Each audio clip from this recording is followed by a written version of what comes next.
Ici, les matières premières sont précieuses. L'or, l'argent et le cuivre sont destinés à la fabrication de revêtements de surface et de fils spéciaux de haute technicité. Ces derniers sont utilisés sur le marché français de l'aéronautique. Le prix des matières premières intervient de manière importante et comme vous l'avez noté, on utilise beaucoup de matériaux à base de cuivre et puis dans le revêtement de surface, beaucoup de produits à base d'or et d'argent. Donc par exemple en 2016, le cuivre a baissé de 11%, l'or a augmenté de 8%, l'argent de 9%. Donc tout ça fait beaucoup de variations au niveau de notre chiffre d'affaires.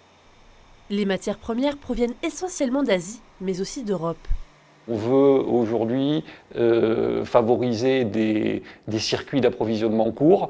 Il y a un petit côté responsabilité écologique aussi d'éviter d'avoir des produits qui font le tour 2 fois le tour de la planète, donc d'éviter une empreinte CO2 trop forte.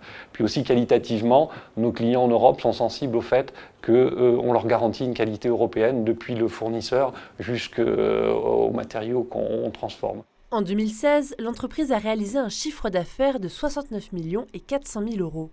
En partie grâce aux clients de la vallée de l'Arve, qui représentent 2/3 de la production.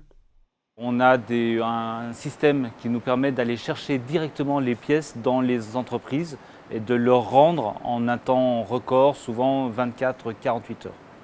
Thermocompact vend ses produits dans plus de 50 pays.